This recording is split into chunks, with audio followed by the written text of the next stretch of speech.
in this efficiency, that does not make any difference. The practice of using financial statements announcement is not profitable. It's not profitable at all. Because everybody sees that. And all the buyers and sellers react to it. You're not the only one. Shh, quiet please. You're not the only one with this public information. You're not the only one with public information. It comes out online. Nowadays it comes out online. In the olden days, they would release it. When the public announcement is made, in the olden days, they would have hundreds and hundreds of copies available for people to come and pick it up from the reception. You go to IBM headquarters in the UK, which is not far from here, and the income statements is laying in the reception, you just go pick it up and walk out. Nowadays they don't do that because they want to save trees, and this is online. When the quarterly report, the quarterly financial statement comes out, you can go online and download it anytime. It's PDF file. These are publicly available. We don't notice it because we don't invest in these companies. I do because I do research in these companies. But brokers wait for this statement. And when the statement comes, and there's a press conference and all that, so these are all publicly available information. Strong form. Now that's a tough one. No investor can make access return using any information, whether publicly available or privately available. Even corporate insiders cannot profit using private information. That's a powerful statement. That's an outreaching powerful statement. If that was true, there would be no law against insider trading. Insider trading is against the law in almost all the Western countries, all the developed markets, and most of the developing markets also. Insider trading, if this was true, if corporate insiders cannot make profit using private information, then going to jail for 25 years would not be a reality.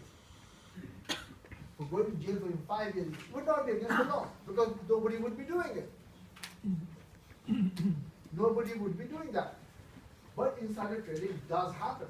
And if people don't do insider trading, it's simply because they're scared of going to jail. Why don't we all steal? Why don't we all break things? Why don't we all steal? We don't steal things, most of us. I hope we don't steal things. Why? Because it's just not a matter of morality. You don't want to be behind bars even for 1 day, let alone for 5 years.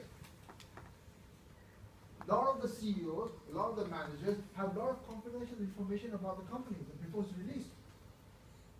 It's like politicians. They know a lot of things that's going on with different policies. But they don't release this information, it's confidential. You're not supposed to tell your brother-in-law, or your father, or your mother, or anybody. You're supposed to sit on it till it becomes public information. All information becomes public information somewhere along the line. You cannot use it. You cannot use it to make external money for it. But if strong form of efficiency did exist, then there would not be laws against insider trading. There are some very strong laws against insider trading. So that probably means that is happening or not happening. I have no problem with these two. That one and that one. They can be tested. This guy can be tested, empirically tested, to see whether weak form exists or not in any market. That can be tested also. People have built their careers, academic careers, based on testing these things. That is difficult to test. That is difficult to test. Okay. What kind of private information are we talking about? Insider information. Inside information known to company managers but not yet made public. Example of impending takeover. Knowledge that earnings are going to be lower than what you expect in the market. Some oil company which goes digging and drilling all over the world looking for oil, finds a huge reserve of natural gas or natural oil below the North Sea, north of Scotland. Those things are kept very quiet, even though hundreds of people work on an oil field. Those things are kept very, very quiet. The company feels it's appropriate to announce it. what happens to the stock market when they announce it, right? What will happen to the stock of that company if they do announce they found $5 billion worth of oil somewhere in the middle of Atlantic Ocean or North Sea or Saudi Arabia or something? Stock will react to that. Those things companies know. Companies going bankrupt, nobody knows these things except the CEOs. Or the bondholders, we talked about that. The bondholders may know the company is going bankrupt, but there's nothing they can do. They can't go to the newspapers, they'll screw their own case up. They have to stay quiet about this. They have to make a deal with the stockholders. The CEOs know, the managers know. The company employees don't know sometimes. You could be a lower manager and don't know the company is going broke. You have no access to that kind of information. Only the big guns know. Some companies trying to buy some company out, a hostile takeover. Company A is going to buy company B out, and the battle is going on. The battle is invisible though, it's taking place in boardrooms. But hostile takeovers are very difficult to keep it quiet. Newspapers always find out. Somebody will leak out. They see the movement of lawyers from different directions. These things, when a hostile takeover, when company A is going to get completely eaten by company B, company A is going to get eaten by company B is a big company, and company A is a small company, a regional company, and company A will be eaten by a big company. What happens to the stocks of company A? Price will rise a lot. Stocks will disappear. Their stocks become company B stocks. But company B stocks will rise, and the new owner, the owners of company A will now become part of company B, so their stocks will go up. Hostile takeover are kept very, very quiet. You're not supposed to tell anybody.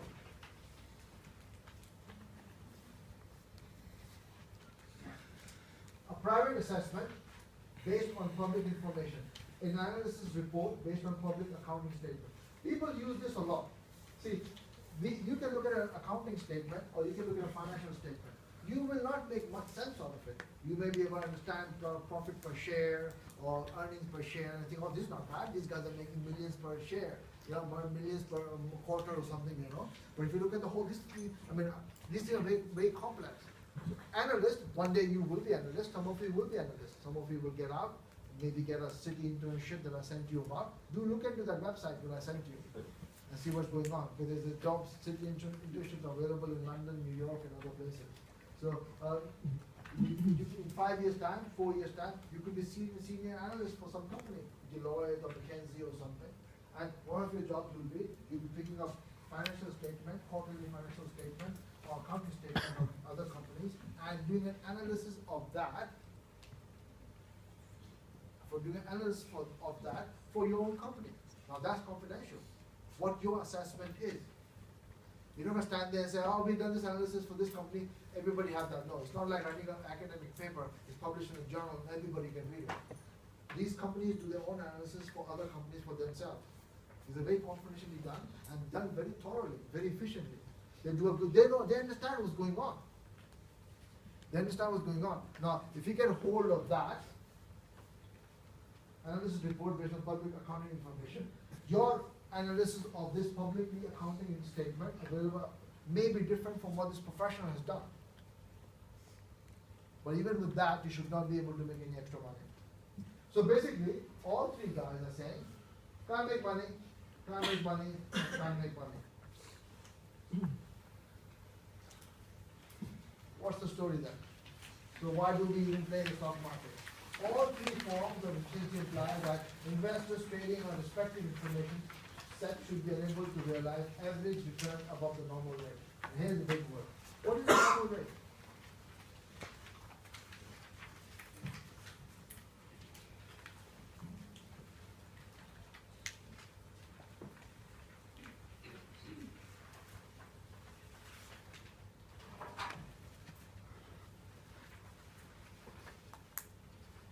Expected return of a risky asset is equal to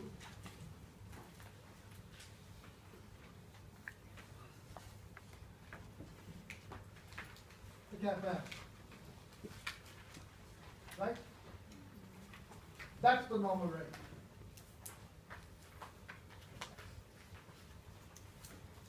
Based on data, market return and risk-free assets. That's the normal rate. To make a return, expected return, say star, more than that,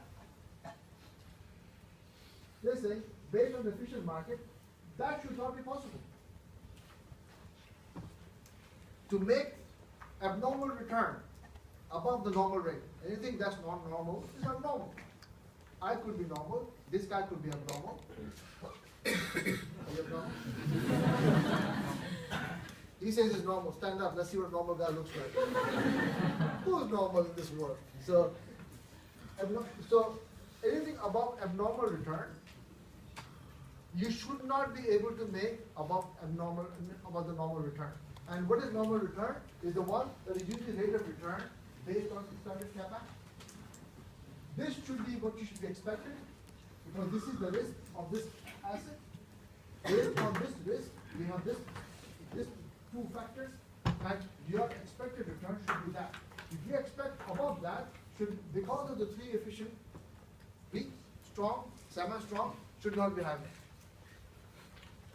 As people looked at this and said, wait a minute. If abnormal return, that guy, E star, is unpredictable condition on chosen information set, then EMS is a reality. Question is, what is chosen? It's a relative term. It's a relative term. There's a long run and a short run.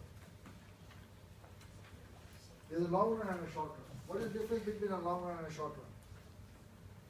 One is long, one is short, right? It's time zone. It's a long run and a short run. In economics and finance, how do you define the long run and how do you define the short run? 1 year. There's no time. In the bond market, what is short term and long term? There's a difference between long run and short term and long term. Short term assets are less than 1 year. They mature less than 1 year. Long term assets go on forever. Household bonds go on forever. Stocks go on forever, as long as the company is alive. But that's terms. But long run and short run. Economists like to talk about short run and long run. And there's a big debate between which one is more interesting. In the long run, the market is at equilibrium. The market is at in the long run, the market is at equilibrium. Supply is equal to demand. Well, there's a market for milk, meat, construction, real estate, stocks, bonds, wheat, whatever, clothes. The market is at equilibrium. Old cars, new cars. And in the short run, the market is not at equilibrium. Demand is not equal to supply. When demand is not equal to supply, prices will change.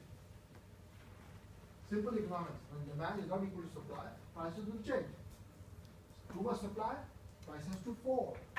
Too much demand, price has to go up. If too much demand for something, price has to go up. And if there's too much supply, price has to go down.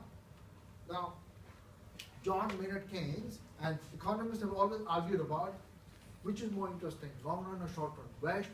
What should we study more? Macroeconomists like to study long run. Effect of policy, monetary policy, supply and demand of money, effect on the economy. Microeconomists, labor economics, they like to study short run.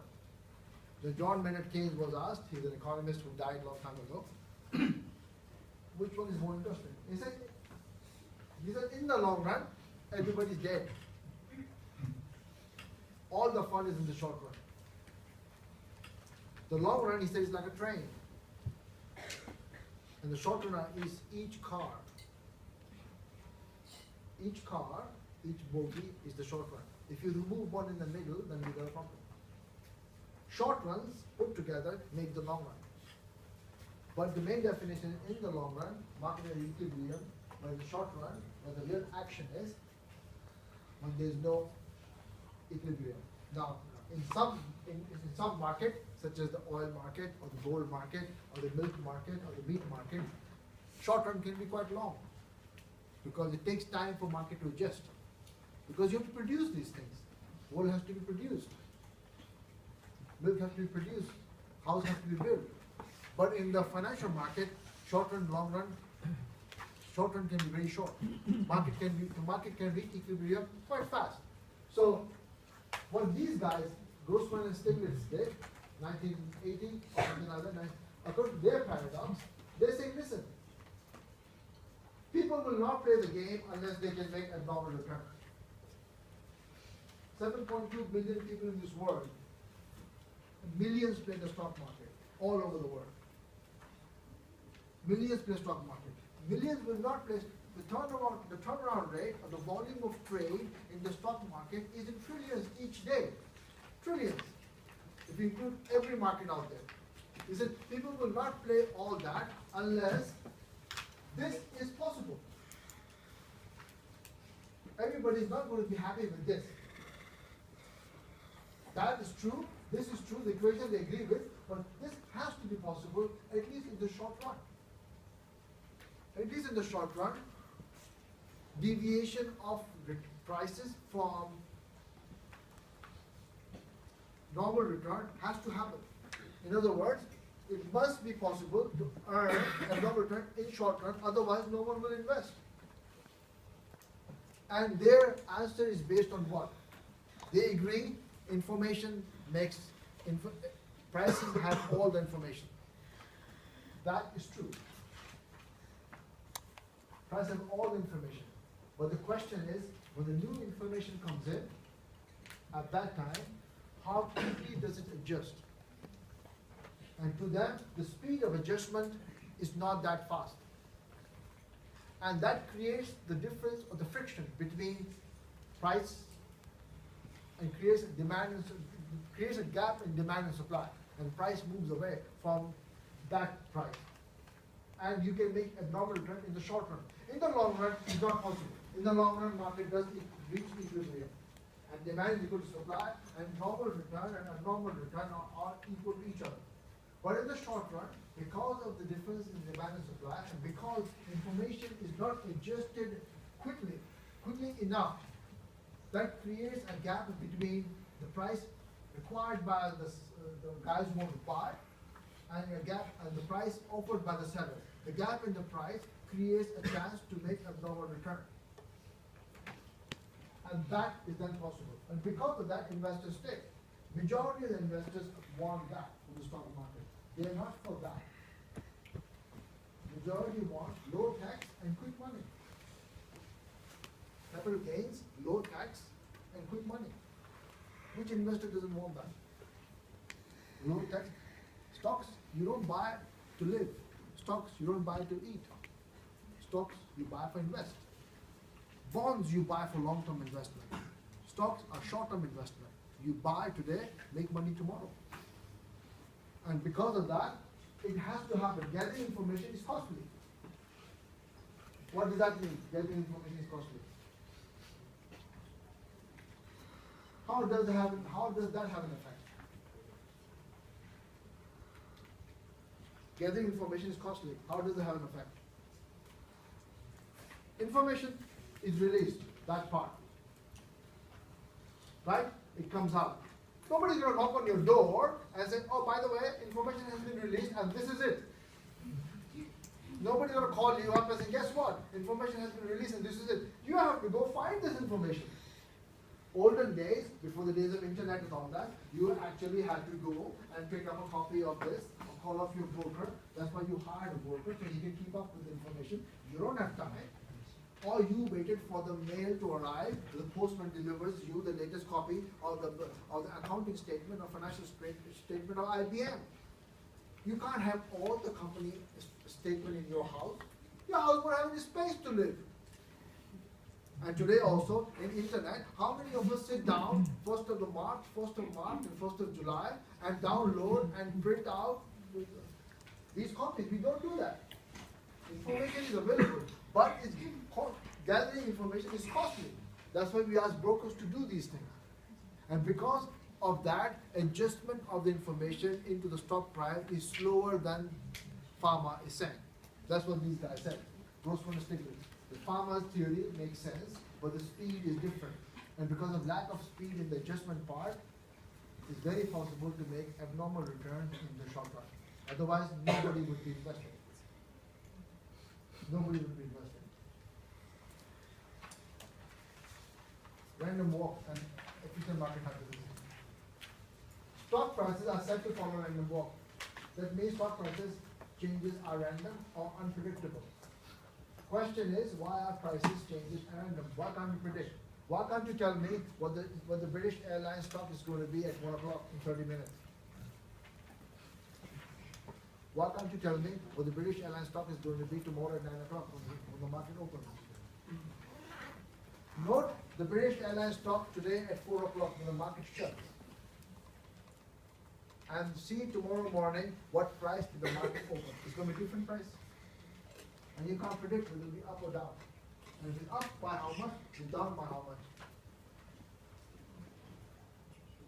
Every 5 minutes, update is put on Bloomberg and all that, or data stream, and the price changes.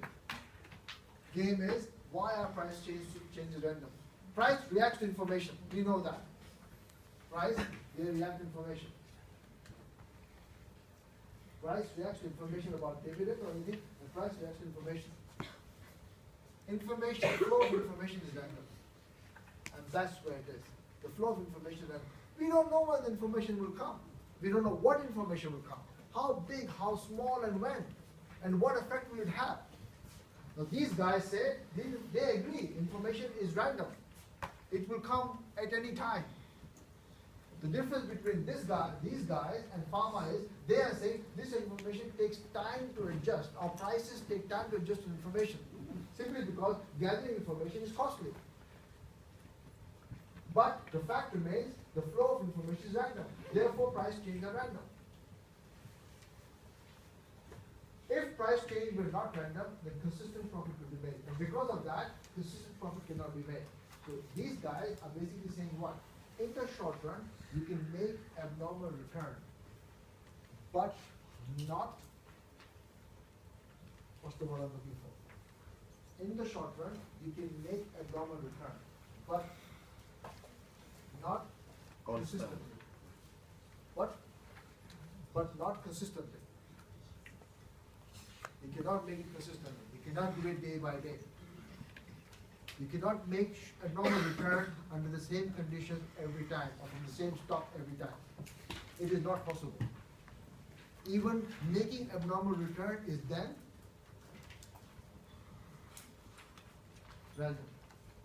You can make abnormal return, but even making abnormal return is purely random.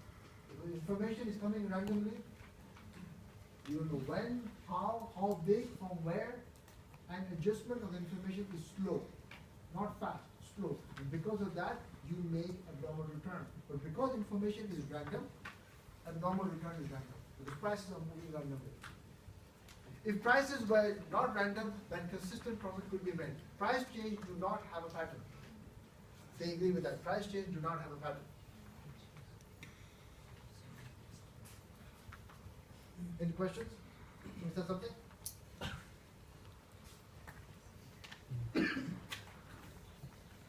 Now I asked a question in the exam last year. If an efficient market is last year and year before.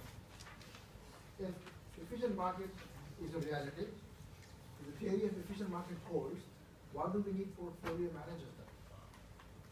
Why do we need brokers? You can't make money. You can only make money randomly. You can do it yourself.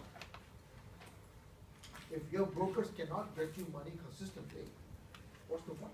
What's the point? Why do these guys have jobs? Why is this Deloitte, McKinsey, Barclays Bank? Some of you will be brokers, analysts, portfolio managers. In 10 years' time, you'll be senior portfolio managers somewhere. I hope they make very good money. But if these guys cannot make money consistently, then what's the point? Why should I pay somebody a fee to make money for me randomly? Why should I do that? That's what we do. We pay brokers decent money, 10% of your commission, 5%, 10%, to make money for us randomly. Months could go by, you don't make anything.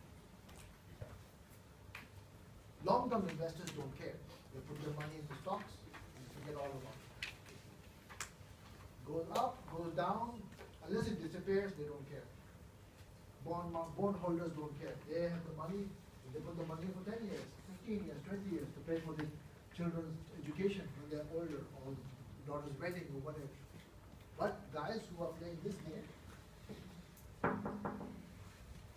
why are they paying these portfolio managers decent money for abnormal return randomly? You can do that too.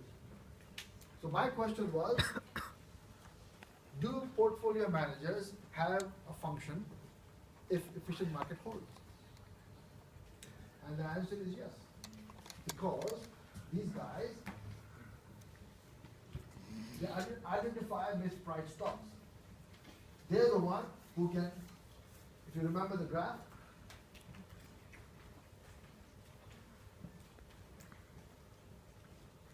beta, expected returns, RF, they're the one,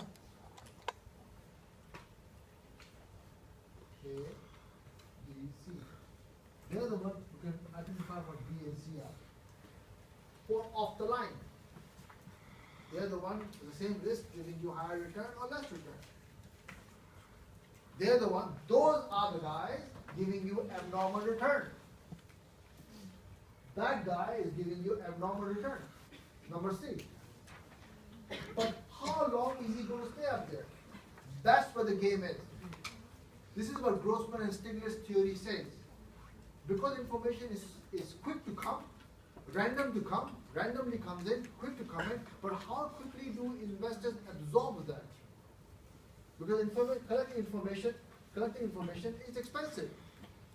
And if that happens, this guy could stay up there for a few days. And it is a job of the investor. We don't know it because we are busy with our life. We hire brokers to find these guys, and that's the baby we all want. C will give you the abnormal return you're looking for. For the same data as B and A, he's giving us high return. For the same data as A and B, C is giving us high return. That's the abnormal return we're looking for. It's their job to find mispriced stocks. Changing the allocation to risk and risk-free asset, form a well-diversified portfolio. That's their main function. Main function of the portfolio managers is to make sure that your portfolio is very well diversified. The unsystematic risk is all gone. The unsystematic risk is all gone. Efficient market or not, CAPM or not, the unsystematic risk have to disappear. If your portfolio crashes because one company crashed, then your portfolio was crap. This guy needs to be shot. It is his job or her job to make sure that your portfolio is very well diversified between risky asset and risk-free asset. Move things around and then leave it alone. Create a well-formed diversified portfolio and do not change the composition. Wait for this to happen.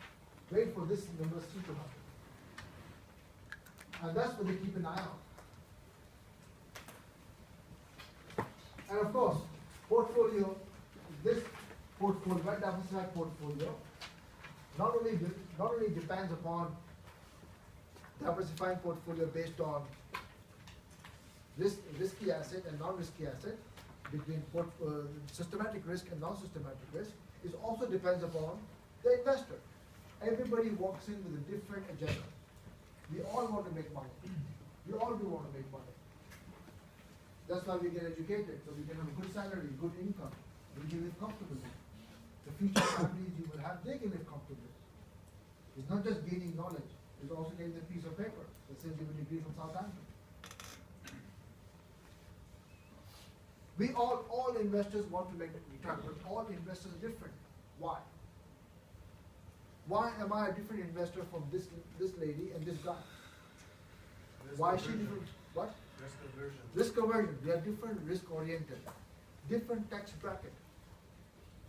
Remember capital versus gain, capital dividend versus capital gain. They're different tax bracket. Different age. You guys are youngsters. What are you? 16, 17, all of you? 15? In your early 20s, mid 20s. Not you though. Yeah, it's 22. They're different categories. I'm in a totally different category. My mother, who's in the 80s, she's a different category. Why? I saw my mom with that phone. So, my mom is 80 plus. Her requirements are different. So, based on that, portfolio has the desired level of risk. To suit the desired level of risk. I'm too scared, I'm very nervous. Oh no, I don't want to lose my money, I want to save. No, this much, please, no. Risky asset, you're putting 90% of my money there? No, why should you? Make 10%, please. This woman goes, no, I don't care. Put 95% of the risky asset. I like this risky asset. High tax bracket or low tax bracket. Age. This well-diversified portfolio involves all that. It's not just getting rid of the risk. Imagine that three people walk in, one rich, one poor, one old, one young, one's too scared, one not too scared, and you have to create portfolio for them. And then they all say, make sure the unsystematic risk is gone in my portfolio. Make it and hold it. And when that happens, give us a call immediately. When that happens, give us a call immediately.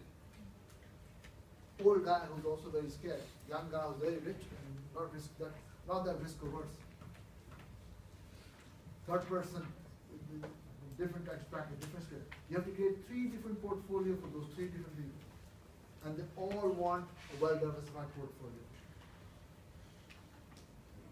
And then you have to keep an eye on for that guy to happen. So you can make that normal return for all of them. So their job still stays. Okay. Efficient market and bubbles. What are bubbles?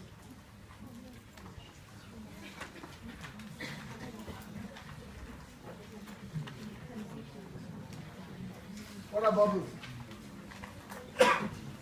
Not the bubbles you have in the bathroom or on the bathtub. Not soap bubbles, but something like that. Income bubbles. And finance bubbles are basically increasing the value of something based on wrong expectation. Very fast. Very fast. That's why it's called bubble. It gets big, it looks big, but it's very fragile. Thing is gone. You've seen people in London and all that, these guys who make huge soap bubbles, and they get really big bubbles and they make them different shapes and size, but they go up and they break up, they blow up very easily.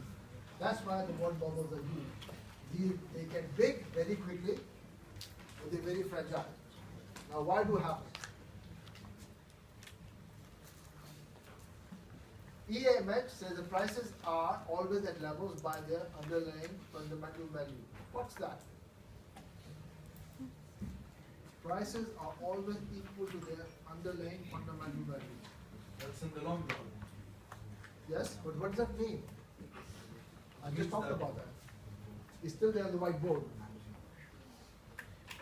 It's still there. It's still on the whiteboard. Normal right. Normal right. Still the whiteboard. Are at levels by the underlying fundamental value. The fundamental value of a stock is based on that. The sum of the discounted value of the dividends from the future to today.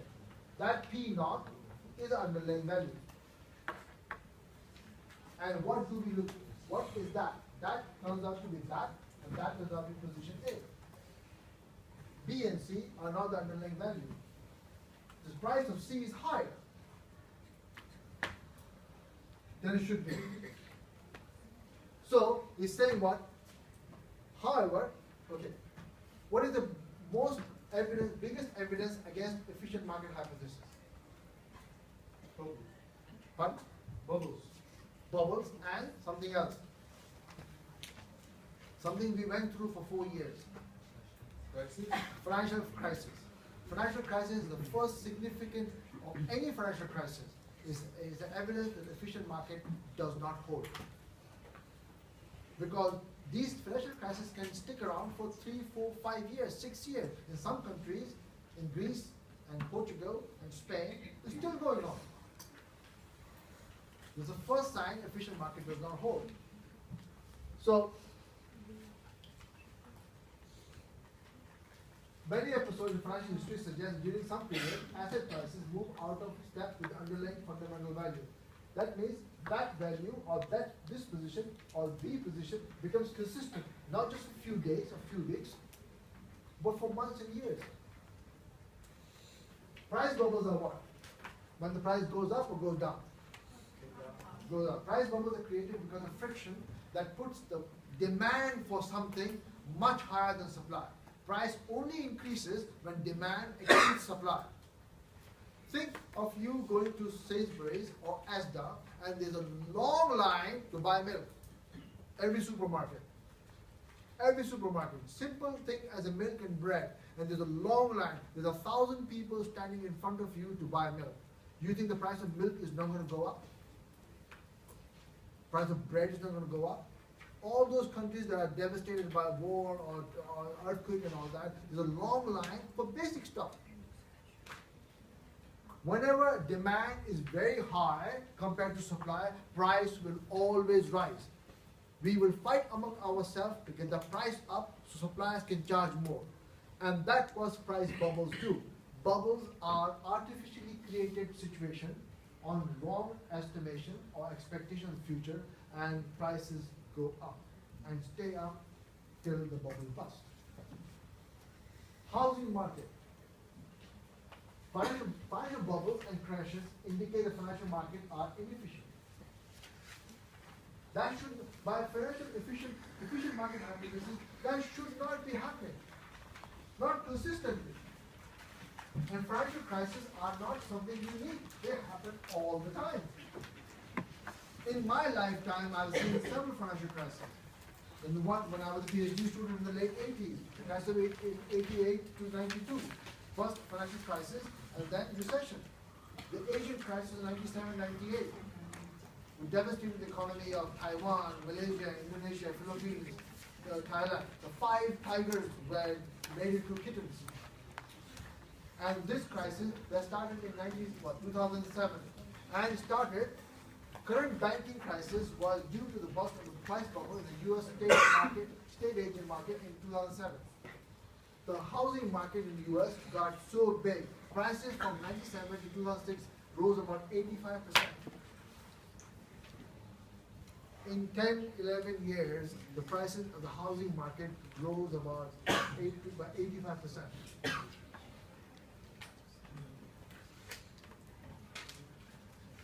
Renting was cheaper than buying.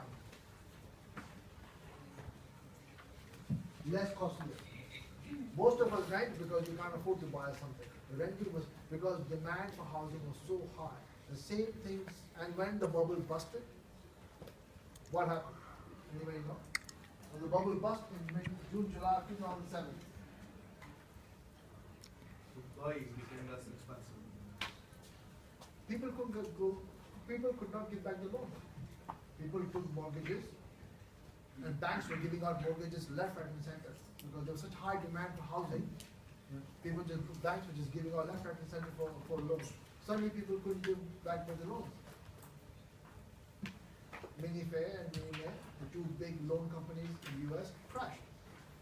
Lehman Brothers, October of 2008, crashed. Stock market crashed. When the Lehman Brothers crashed in October of 2008, the stock market across the world crashed. And that brought the waves from US. The tsunami started from the US, like it does always. Brought the big wave from Atlantic Ocean right into Europe. Right into Europe. The housing market crashed in London. And there is the same happening again in London. We're barely out of this crisis. We're barely out of this crisis, and housing in London is already going up by 15% per year. mean, London never felt a crisis, don't get me wrong. Prices never fell down in London. London prices stay the same. Southampton, is I own property here. Southampton, prices did not fall because they're very close to London. A lot of people live here and work in London. Basingstoke, Winchester, we survived because of London effect. But North, Sheffield, Leeds, Bradford, Hull, North of Wales, the housing market disappeared. Northern Rock, one of the largest financial companies providing loans, disappeared. These are signs of non-efficiency in the market. If that can happen, stay up there artificially. Artificially, not for 1 or 2 days or 3 days, but for months. The housing market in the UK, in London area, and in the US have been building for 10 years. I know people who bought flats in Southampton during that period for £100,000 and 4 years later sold it for £170,000. £70,000 tax free. I know not one, several people. Because the housing market was so hot, demand was so high for housing. These are some of the major crises. Going back, tulip mania of anybody around at that time? 1636. I think I was just a little baby at that time. Data is available for this. Can you imagine? Somebody sent the data. Somebody wants to do a dissertation of Asian market hypothesis at that time. That would be an interesting topic.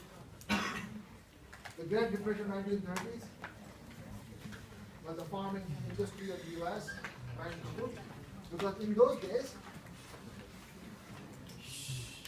40% of the US population were farmers. They borrowed a lot of money from the farming banks for farming activities. And the farming banks disappeared. Farmers could not pay back the loan. There were few bad weathers. The dry, bad, non-rain and all that. The farmers could not pay back the loan. The banking industry went kaput. Today, only 5% of the US population is farmers compared to that. And they grow everything for the whole US economy. 300 million people eating steaks and cakes and left, right, and center. Of course, the technology bubble, Asian food, 1990s, and this one.